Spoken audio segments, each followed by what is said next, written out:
Ara que hem parlat de les places del pàrquing del mercat, m'han recordat una pregunta que vaig fer fa molts mesos a l'inici quasi de la legislatura i encara no se m'ha contestat. Entonces aprofite per fer la palesa la pregunta i que coste en acta, que voldria saber que les places de pàrquing, no recordo si eren 45, 60 i alguna cosa, 70, no me'n recordo, les que va rebre l'Ajuntament en compensació per part de l'empresa privada per les deutes que tenia la renúncia al servei, i aquestes places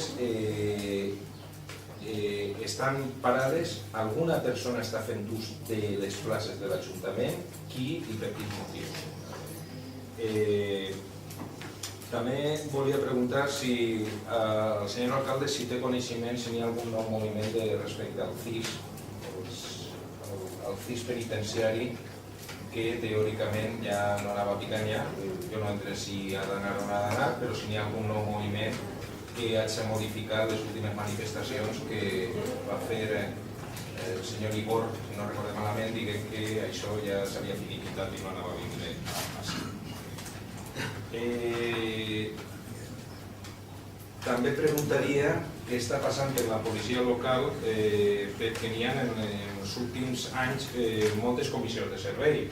Me podrà contestar perquè n'hi ha molta mobilitat, això ja ho sé, però la pregunta en concret és si hi ha places vacants i ja són molt de temps, el que pertocaria seria cobrir-les de forma definitiva. Té previst cobrir-les de forma definitiva, com obliga la llei, en un màxim de 2 anys.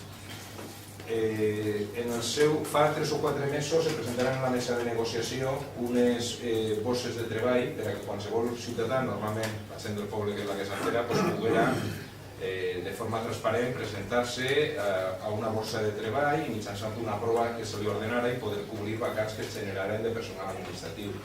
De sobte això ja més mai se sapigué d'aixes bases i estaven en l'oblit i se trobaren que en el plenari passat se feu un extraordinari perquè per urgència una dona s'havia quedat embarassada i en 48 hores n'hi havia que fer un plenari per a poder cobrir la plaça mitjançant una modificació de plantilla per a que la titulació pogués adaptar-se per a que vingueren unes persones que tingueren aquesta titulació més baixa de la requerida en la relació de llocs de treball. Volguera que vostè pregue, en aquest cas a la secretària, que conste en acta que ha manifestat en el punt, i si no és així ho nega i se retira, que ha manifestat en la moció del plenari, perdó, la moció del mercat, que no ha rebut cap queixa últimament de la situació del mercat. Des de l'inici de la pregunta. No se referia al mercat. Els mercaders només ha dit dos. Ha dit dos assumptes. Que ha rebut a dos. Dos queixes. Val. Jo és que he transmès el que m'ha dit l'associació de Les comerciants de mateixes que mercat. han anat. Les dues mateixes. M'havia apuntat alguna cosa així de cadira, però se m'ha oblidat. Ja passarà